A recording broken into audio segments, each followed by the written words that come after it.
My guest today, in his 20s, took a company public, had smashing success with a tech company, then built several other tech companies after that.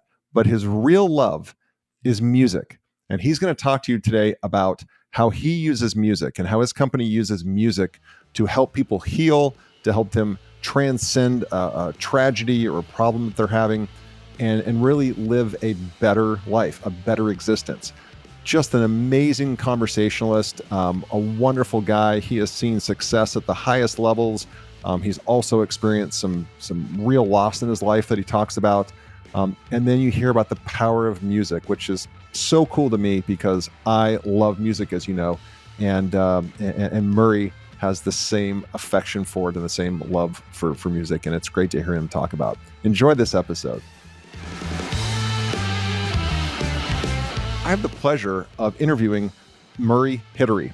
Now, he's going to talk about MindTravel. What is that? Well, we're going to get into it, but it's an immersive experience where music and mindfulness meet.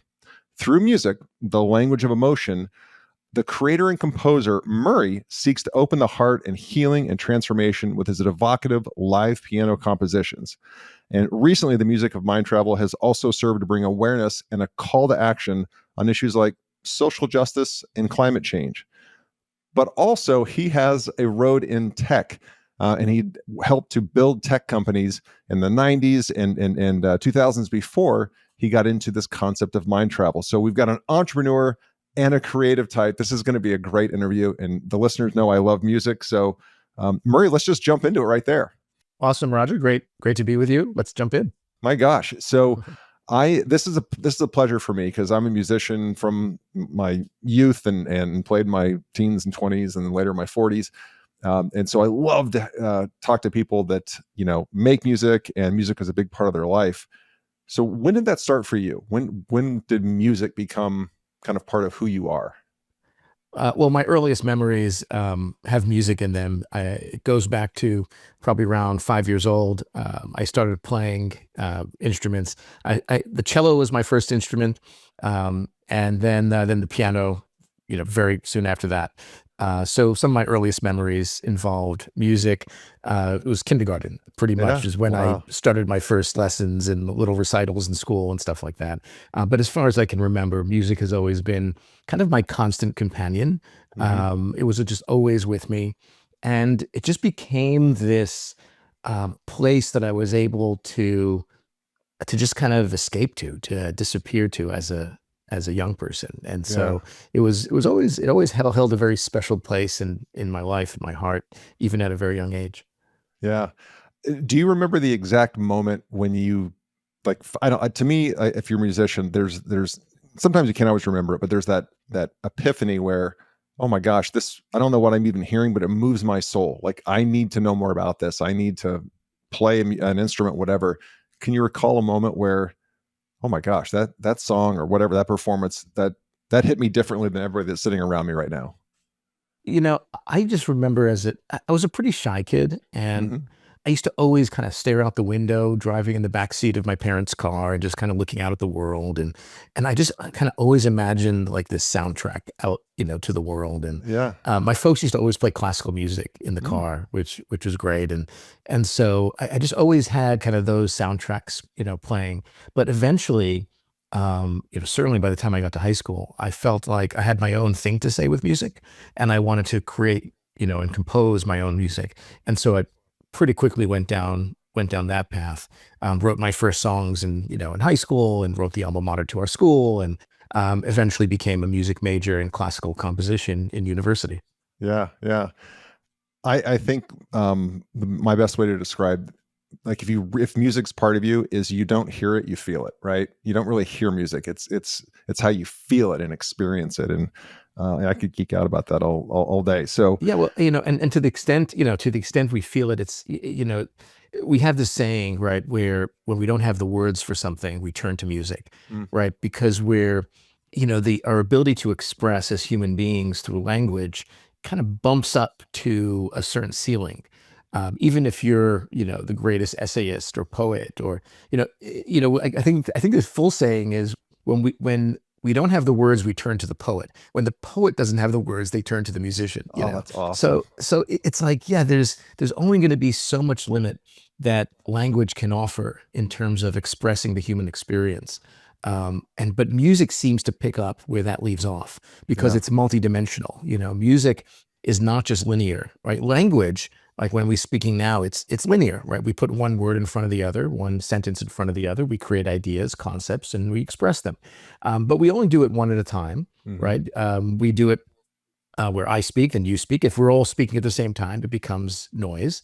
But in music, something different happens, right? In music, yes, we put one note in front of the other, one phrase in front of the other musically, melodically, but we can also overlap those.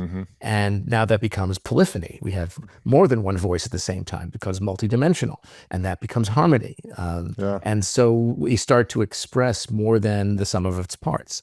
And that multidimensionality of music is what I think gives it its kind of supercharged ability to express emotions and anything else we're trying to express.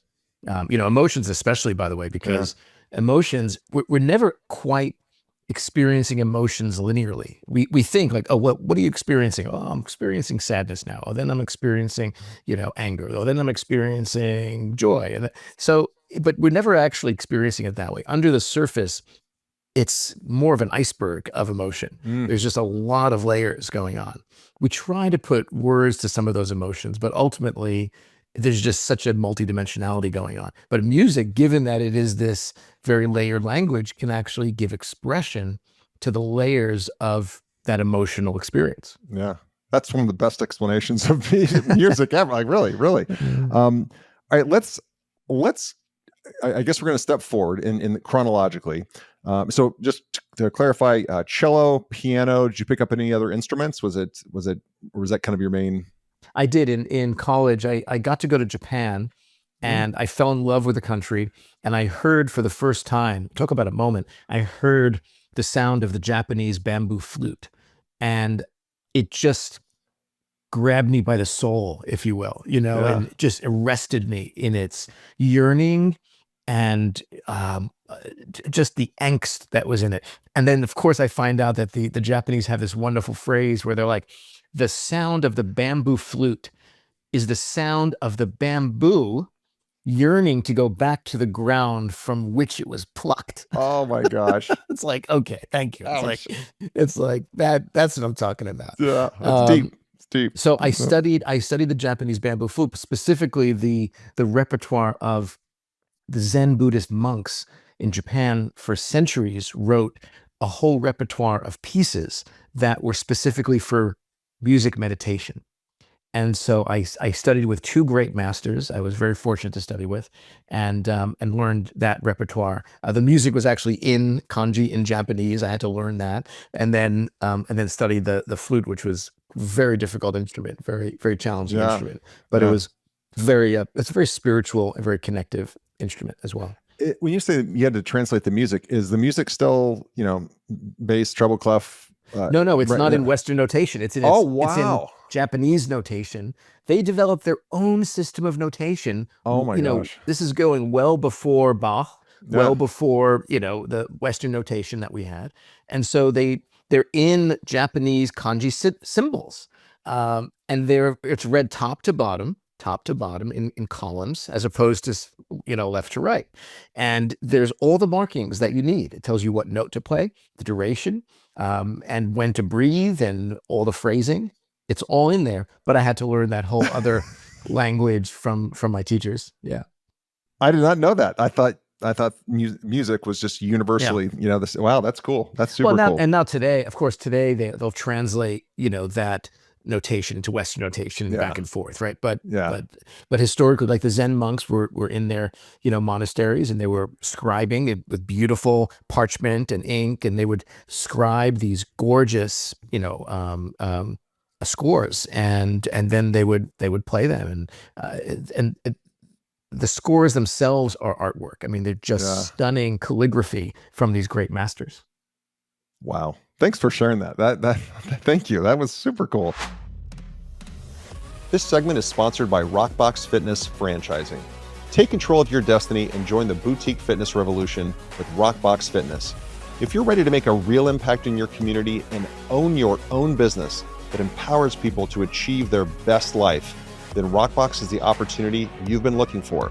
They provide comprehensive support from site selection, upfit, training, and turnkey marketing, so you can open your studio with confidence and a strong recurring revenue member base. Visit rockboxfitness.com and click on franchise opportunities to learn more about this exciting venture in the fast-growing boutique fitness industry. It's time to turn your passion for fitness and for business into a thriving venture.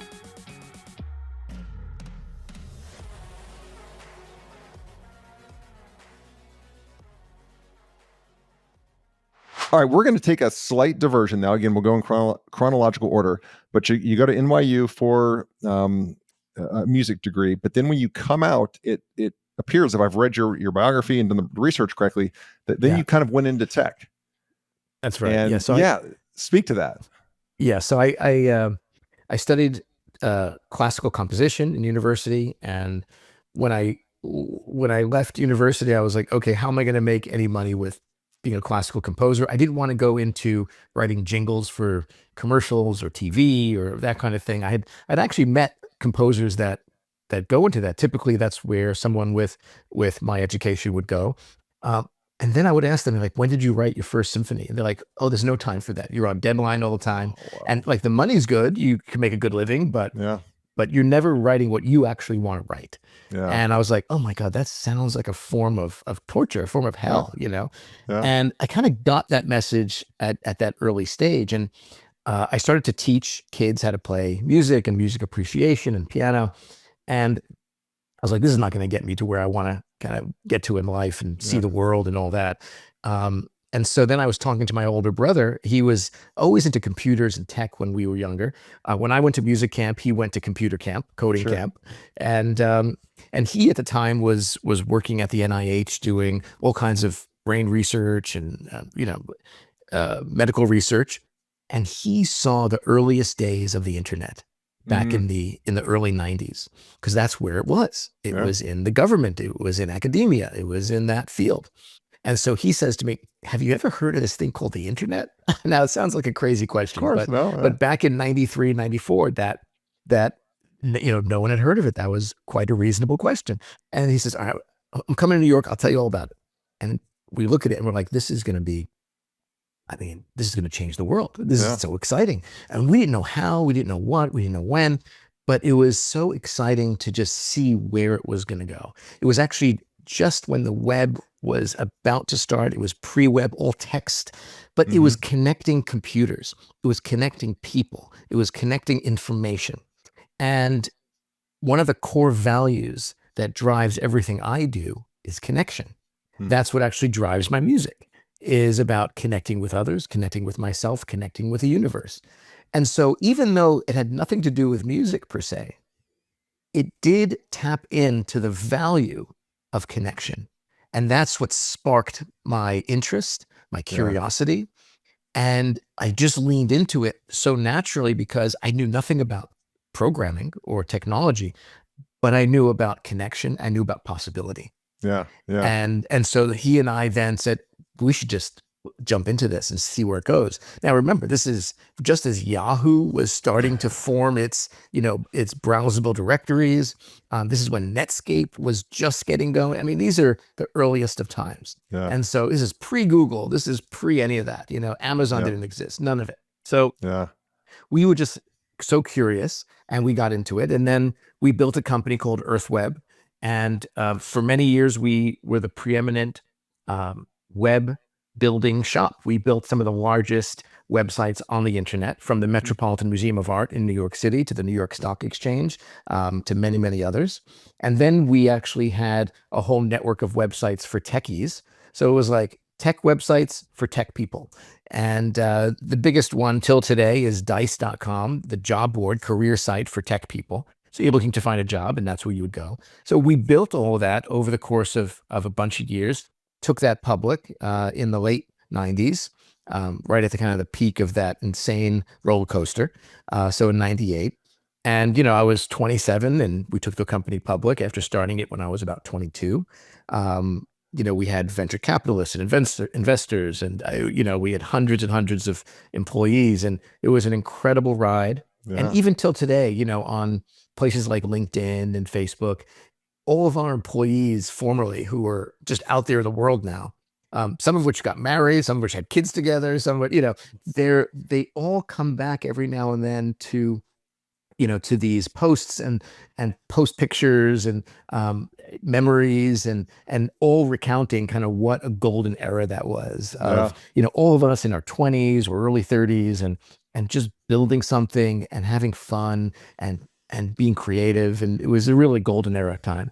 That I mean, you were on the precipice. You were right there on the precipice of the whole thing. Well, That's and amazing. we were stumbling as we went. We were Yeah. figuring it out as all of us were, because it was all so new. Yeah.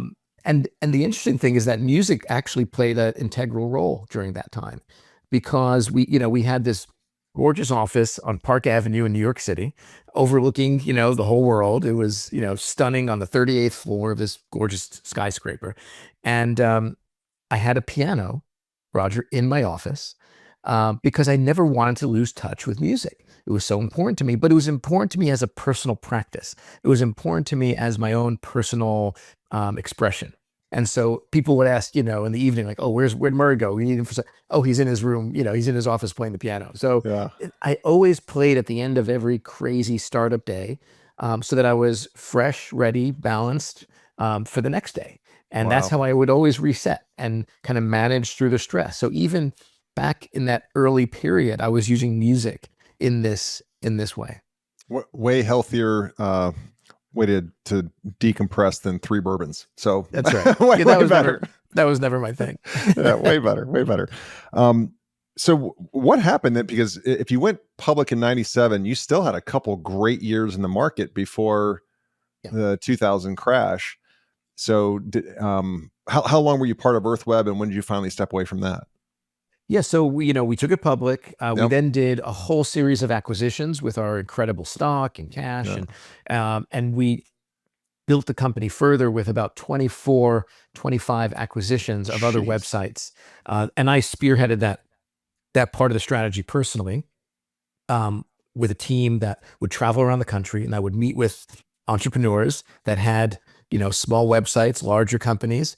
I mean, it ranged from a 16-year-old who built a website for certain kinds of tech, and we bought his company for $3 million. 16-year-old kid. That's And great. his parents had to come and sign off on the paperwork. I mean, that's what those days were, Yeah. all the way to acquisitions that were in the 40 million plus range, Wow. and put them onto our platform and then grow them. Yeah. And so we were able to completely restructure the company during that turbulent period, because advertising disappeared from the market during that time. Mm. Advertisers got spooked and things went up and down, and that dried up. And so our advertising business model on all those eyeballs got really threatened. Yeah. But then we had this other part of the business with Dice, which we grew tremendously, which was a subscription business, which Mm. was a business that was companies paying to post jobs, Yeah. right? So not advertising based. Well, I guess you can call it classified advertising, but again, it was not, for banner ads or anything like that. Yeah. And so that subscription model enabled us not just to get through that period, but we were extremely profitable going through that complete change. And then we shed the parts of the business that were dragging that Yeah. profitability to unleash that profitability. So Yeah. that was a big kind of repositioning time, pivoting time, and we had to shed what was not working, because you're working on a lot of things at the time, and then we had to really focus and work on what was going to be profitable, and we did. And that company continues till today. It's a multi-$100 million company, and we're very proud of it. But I stopped being involved. I was on the board after for a number of years, and then eventually left the board as well in the early 2000s. But Gotcha. then my brother and I started another company called Vista Research, and that was, when you run a public company, you're always meeting in front of hedge funds, mutual funds, big institutional investors, and they're they're always asking questions, of course, not just about your company, but they're trying to pick your brain Mm, about the industry, right? You're the industry expert. So they want to know, hey, what do you think about this company? What do you think about that company? This trend, that trend. And so we said, why don't we turn that into an actual business? What if we smart. could put industry experts in front of institutional investors in a scalable way? Yeah. And so we did. We built Vista Research, and then just 3 years, 4 years later, we sold that to McGraw-Hill, Standard and Poor's, Yeah. and that was a wonderful, that was a wonderful deal, all cash deal, and Yeah. our investors and us. Um, that was just a 3-4 year run Yeah. on that, and then I continued to invest in different things. One of the companies called eBility was an investment I made around that time, and it continues to thrive to today. Again, I love subscription business models. Yeah. Dice was a subscription business model. Vista was subscription with the hedge funds paying for their annual subscription, a very high-end subscription, like $50,000, $100,000 subscriptions, but it was a subscription business. And then eBility, which was this other investment I made, subscription business for small businesses, SMBs, small businesses and medium businesses, to track time for their staff. And so, right, on your phone, you can track hours, track time, and then submit it into payroll or invoice it out like a lawyer would, or an Yeah. architect would, or even your home repair, electrician, plumber, that kind of thing. So we built that, and it's thriving till today with tens and tens of thousands of people using it on the go and tracking their time and helping be more productive. So I love subscription businesses, and so that was kind of the tech evolution, and then I guess in my mid-30s there was just um, I mean, to call it a bump in the road is an understatement. There was a real tragedy and jarring experience that completely rocked my world, which was the death of my little sister, and I was Mm. with her.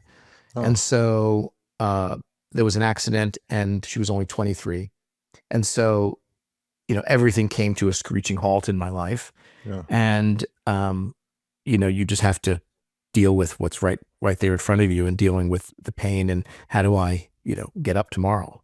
And so, I turned to what I knew, which was music, to heal through that. And that's really the way I came back to the music in a deep way, because, everything else, just falls by the wayside when you're confronted with that kind of life situation. Yeah. Um, And you and were coming so, right off a really successful 10-year run. I mean, it's yeah, I mean, all, like, life was good. Like, things yeah. were going one into the other. And then this happened, and it really was devastating at the Yeah. deepest level. And For sure. so I turned to music to kind of heal through it. And at the other end of that journey, and not that the journey's ever over, you're always kind of in that journey in some way.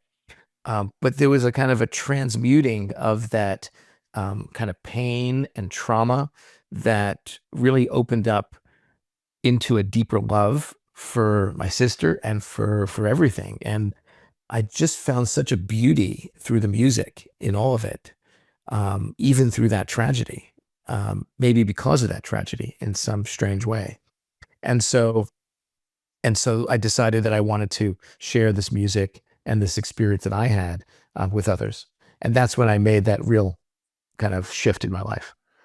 So I can't help but think that your time in Japan, really with Zen Buddhists and kind of the way they use music to transcend, had some influence on what you did. When you got into mind travel. So if you could walk us through what is mind travel, Yep. and you have a philosophy: no dream left behind. Mhm. I'd Yeah. love for you to talk about mind travel first, and then talk about that philosophy. Yeah. I think one of the fortunate things was that I found meditation and mindfulness at a very young age.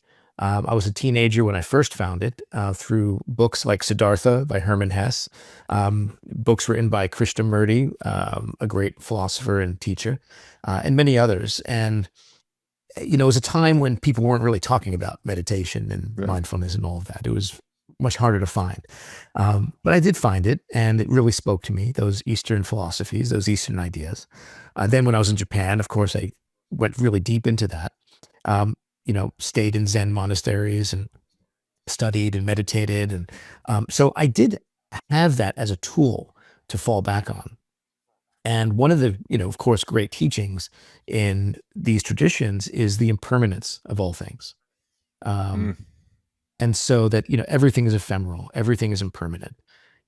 Interestingly, music of all the art forms is the most impermanent.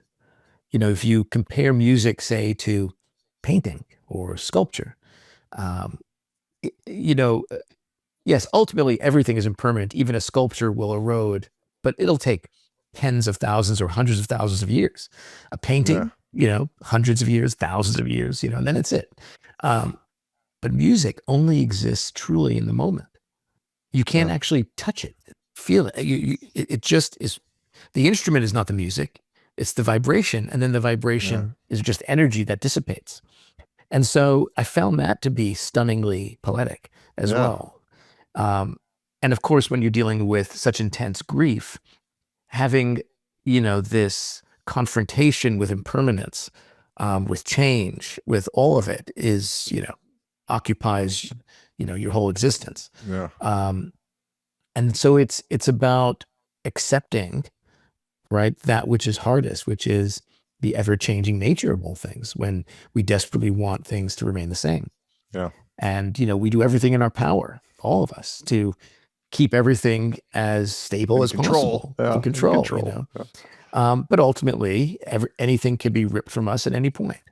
And it's not about insulating ourselves from that, but leaning into it Yeah. and understanding that that could happen. At some point, it will happen, and then it's a question of how do we respond Yeah. when it does happen. And so that was probably one of the most powerful experiences of it all. And having studied meditation um, through music really allowed me to really lean into that.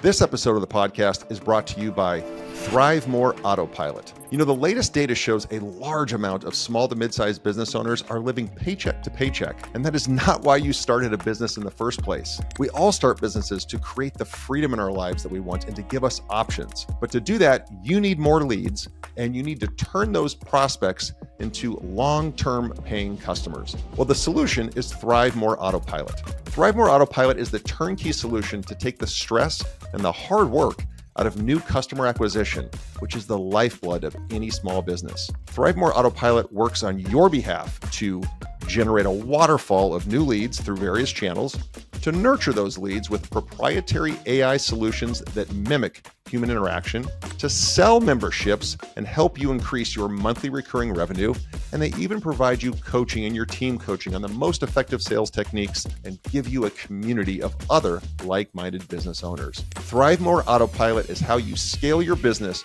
without stress and the relentless phone calls and texts and reach outs to the prospects to get them to show up for that first appointment or to show up to that call. So learn how ThriveMore Autopilot can help you win big by going to thrivemore.ai. That's thrivemore.ai. ThriveMore Autopilot, the strategic partner for small to mid-sized business owners to help you scale and live the life of your dreams.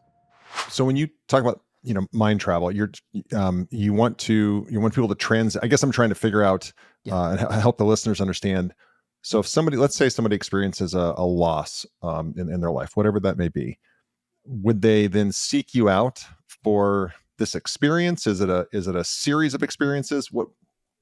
Well, for so many years, I started MindTravel around 2014. So roughly about coming on 10 years ago, I started to put the first public experiences, concerts, experiences out there.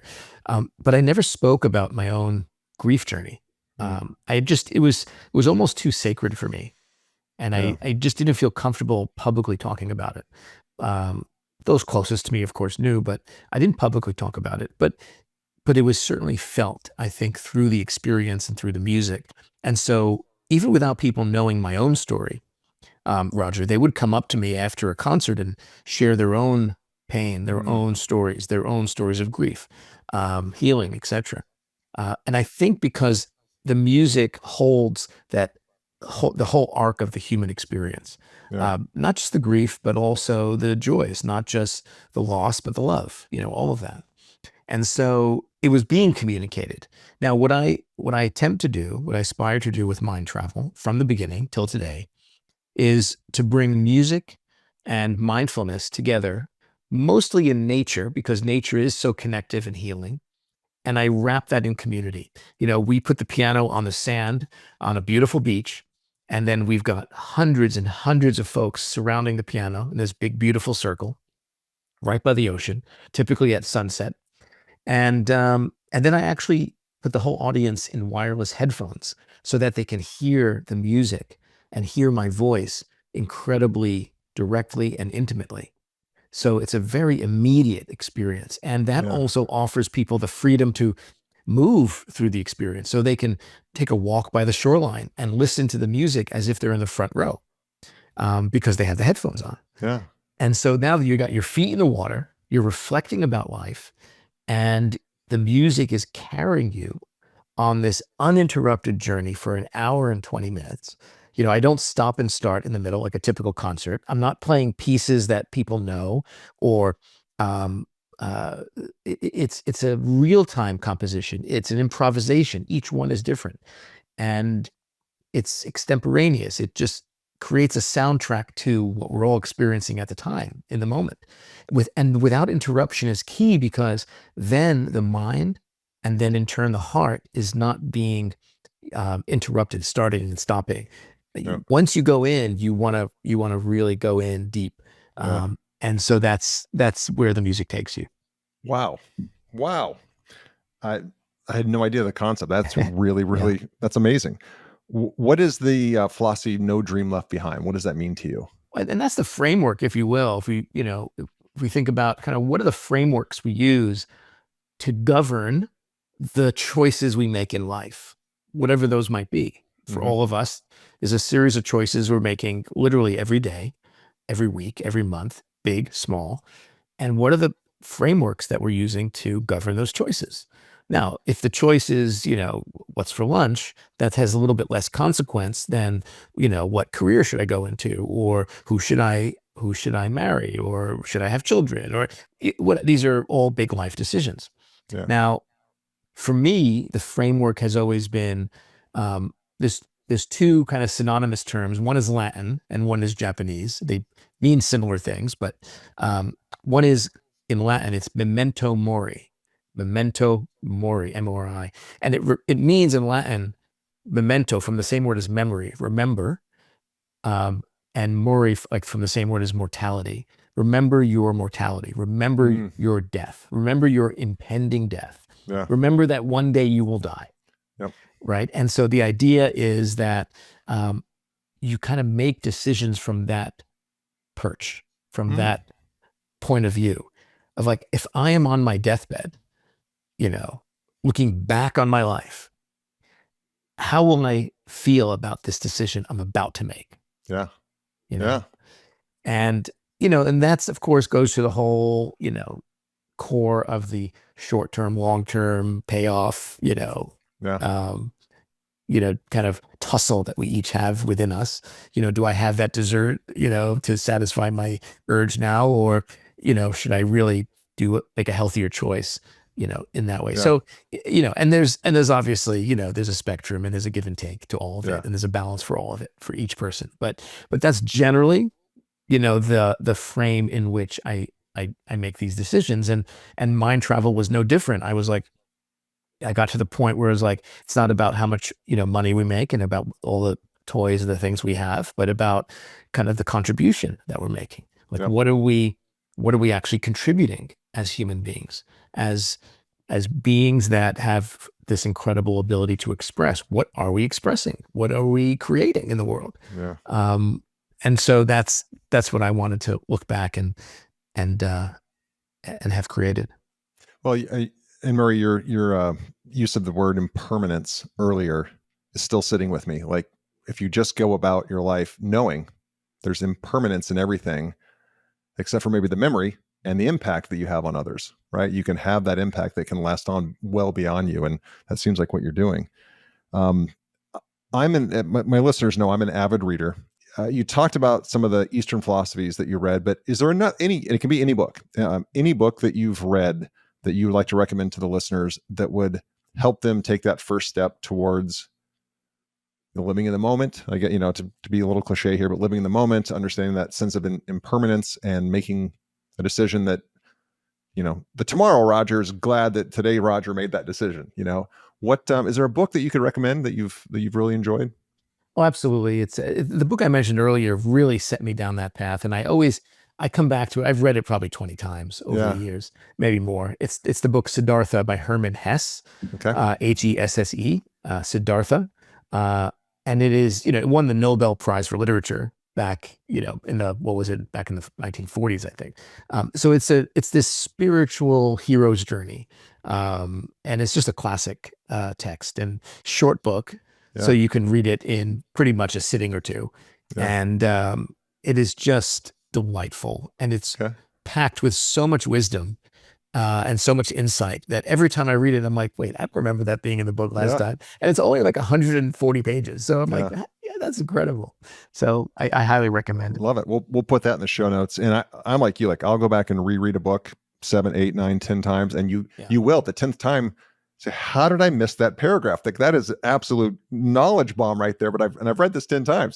That's a great that's right. book when you go back to it and you're still Absolutely. finding things. Yeah. Absolutely. Couple of last questions for you. And then I want to have you share where people can find you, follow you, and, seek you out. But last two questions would be, if we fast forward to the end of your impermanent life that we're all living, and you're at we're at your funeral, and you're kind of looking down from above or wherever, and a loved one is reading your eulogy. Murray, they're only allowed 3 words. It doesn't have to make a phrase, doesn't have to like make a short sentence or anything, but just 3 descriptors to describe you and the impact you had on the people that are at that funeral. What 3 words do you hope they choose to describe you? Oh my. Oh my. That's a heavy question. Yeah. It's funny, Roger. I always, you hear people think about legacy, and so much of legacy for most folks is, oh, they put their name on a building, or they leave something behind in this physical way. But it's kind of like what you said earlier of our legacy being the people we touched along the way. Um, the the smiles that we left people with. Um, and I think for me, that's really present. Like I can remember some of the most fulfilling moments for me are, after a concert when, um, like a young child will come up and in their innocence and earnestness, share how, the music made them feel and move them. And, they'll say things like, this is the best day of my life. That was the most beautiful music I've ever heard. And, to impact another human being, especially a child like that, is just so precious. And so I think, for me, what are the 3 words? Um, I would hope that they would say that I inspired them, that I made them love a little deeper, and connect to the universe in a deeper way, Yeah. Yeah, something like I that. love that question because I just watch people answer it. And by the way, that question was asked of me when I started some leadership program, 12-month leadership program. And that question had such a profound impact on me because I realized, well, if those are the 3 words, then that should guide every decision. I mean, it almost gets beyond values to just boils it down to 3 words. Are my actions today, are my decisions today supporting people saying those 3 words at my Yeah. funeral? It gets it crystal clear. And then the last question before we find out how to contact you is another kind of fun one. But if I were to give you a magic wand tonight and you could wave that magic wand and make one material change to the world, especially the life you've lived and the success you've had early on, and then the tragedy, and then how you've used that as a growth opportunity. If I gave you a magic wand and you could wave that and make one change to the world, the way people act, the way the world works, whatever it is, we wake up tomorrow morning. How is the world different according to Murray?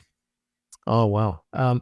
You know, I think that there's so much creativity and talent that is completely untapped in humanity, and it's primarily because most people are just trying to make ends meet, and live paycheck to paycheck, and just barely get food on the table. I mean, that's real.